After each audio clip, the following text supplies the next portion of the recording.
Hola, hoy vamos a continuar con la solución del ejercicio 4.10 del Birchall-Ferder tercera edición. En la parte anterior planteamos lo que era el diagrama de flujo y colocamos las etiquetas. En esta parte vamos a dedicarnos a lo que sería el análisis de grados de libertad. Aunque hay muchas formas de hacer los análisis de grados de libertad, nosotros vamos a utilizar esta, donde cada una de estas nomenclaturas va a indicar, por ejemplo, la F va a ser para los flujos principales. Lo que nosotros vamos a llamar flujos principales, algunos lo llaman flujos generales, son los flujos que aparecen en el diagrama. Por ejemplo, F1, F2 y F3. Estos van a ser nuestros flujos principales. F1, F2 y F3. Entonces, en esta pequeña tabla donde tenemos un mezclador, porque la unidad que vamos a trabajar es un mezclador, en esta columna vamos a colocar 3. La segunda fila es lo que se conoce como composiciones independientes. O sea que esto va a representar lo que son las composiciones independientes. Por supuesto que como es el primer ejercicio que nosotros estamos solucionando, vamos a colocar la nomenclatura y qué significa cada una de ellas, pero en los ejercicios sucesivos no vamos ya a hacer esas pequeñas acotaciones sobre la nomenclatura. Ahora, para contar las composiciones independientes hay algo muy importante que nosotros debemos tomar en cuenta. Por ejemplo, supongamos que deseamos contar las composiciones independientes en la línea número 1. Una composición independiente es una composición que no depende de otra composición. Por ejemplo, si nosotros nos percatamos, tendríamos X1E, que es la composición en la línea número 1 o la fracción másica en la línea número 1 de etanol.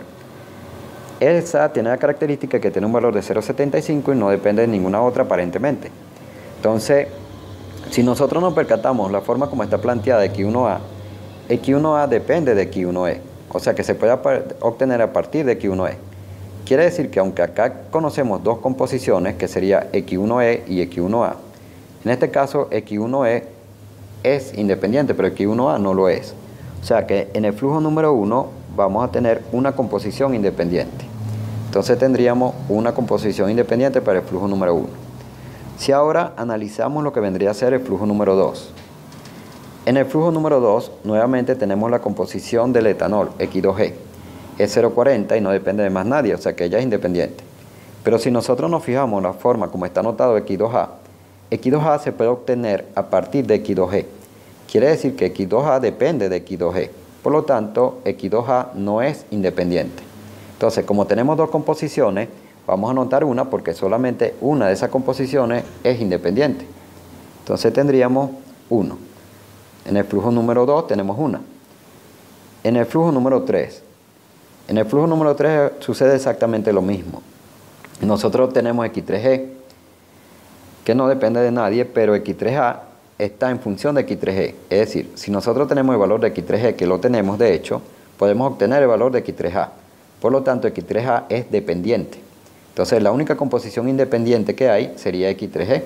Quiere decir que en F3 entonces también tenemos una sola composición independiente.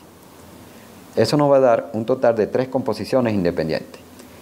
Ahora, hay un punto bastante importante. Vamos a hablar, por ejemplo, de la X. En este caso, como tenemos E de etanol y E de agua, vamos a hablar XE y XA.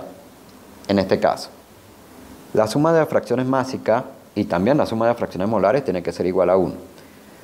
Obligatoriamente, cuando nosotros tenemos esto, acá solamente vamos a tener una composición independiente. Aunque en todos los casos se dejó a la X del agua en función del etanol y resultó ser la de etanol independiente y la del agua no.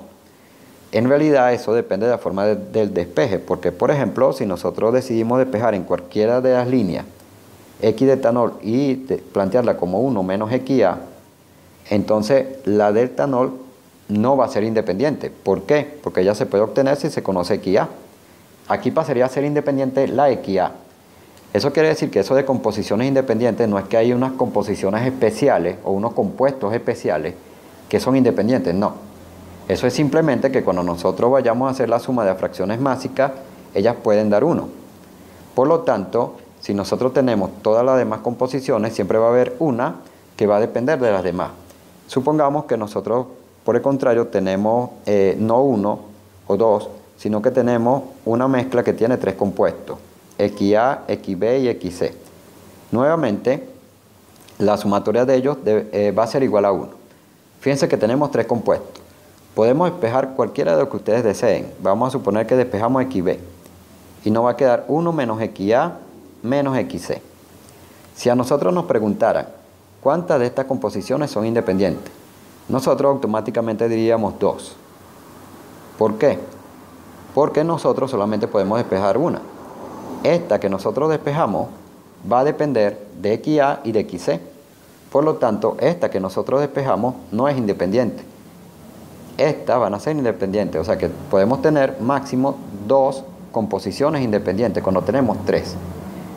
Así, si ustedes se percatan, pueden llegar a la conclusión de que es muy sencillo. Todo lo que tenemos que hacer es contar cuántas composiciones hay, es decir, cuántos compuestos diferentes hay. Si tenemos 4 compuestos diferentes, bueno, el máximo de composición independiente que vamos a tener son 3. ¿Por qué? Porque el cuarto siempre se va a poder obtener a través de un despeje. Es decir, siempre lo vamos a poder despejar, así como sucedió aquí, de hecho como lo hemos venido haciendo. Ahora, una vez aclarado este punto, nosotros vamos a obtener lo que son las variables. Las variables van a ser la suma de los flujos más las composiciones independientes. Y eso va a dar 6.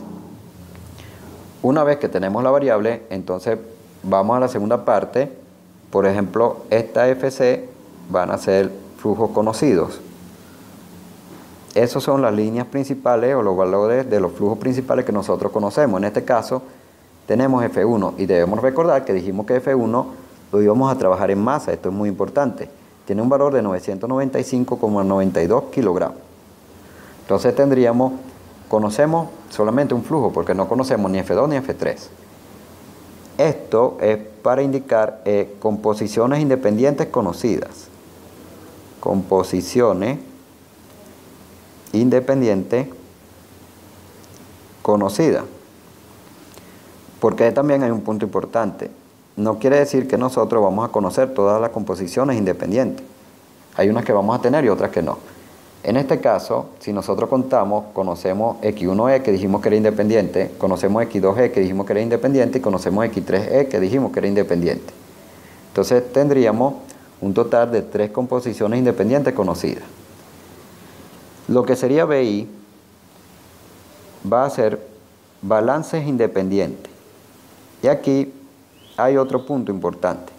¿Cómo vamos a contar el número de balances independientes? Esto es muy fácil. Esto simplemente va a ser igual al número de sustancias involucradas. En este caso, nosotros tenemos agua y tenemos etanol. Como tenemos 2 sustancias involucradas, se pueden lanzar 2 balances independientes. Esta RA va a ser relaciones adicionales, que es cualquier información adicional que se tenga. En este caso nosotros no tenemos ninguna relación adicional. Lo que teníamos, que sí teníamos algo adicional, que era la gravedad específica, pero eso se utiliza para la densidad y esa se usó como un cálculo preliminar para hacer una pequeña transformación de volumen a masa. Entonces, para obtener esta EI es lo que se conoce como ecuaciones independientes.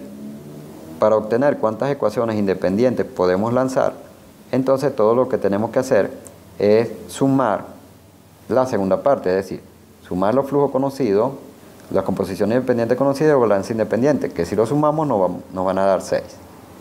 Y lo último y más importante son los grados de libertad. Los grados de libertad van a ser igual a las variables menos las ecuaciones independientes. En este caso tenemos 6 variables y 6 ecuaciones independientes, por lo tanto tenemos 0 grados de libertad. Ahora, ¿qué indica que los grados de libertad no den 0? Indica que el problema tiene solución por completo. El problema se puede solucionar por completo, porque hay un punto también importante.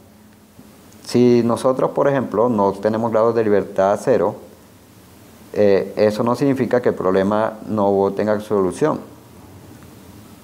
De hecho, el 0 lo que indica es que tiene solución por completo y nosotros no tenemos que asumir ninguna línea, es decir, ningún flujo. Si los grados de libertad nos dan 1, eso lo que indica es que hay que asumir un flujo. Ahora, el número máximo de flujos que se puede asumir es 1, o sea, un solo flujo se puede suponer. pero más de ahí no se puede suponer. Entonces cuando nosotros ya tenemos un grado de libertad mayor que 1, o sea, grado de libertad 2, 3 o 4, ya el problema no es que no se pueda solucionar, sino que de pronto se puede solucionar una parte, pero no el problema por completo. Y esto sería todo lo que compete al análisis de grados de libertad. En la siguiente parte vamos a hacer el balance al mezclador.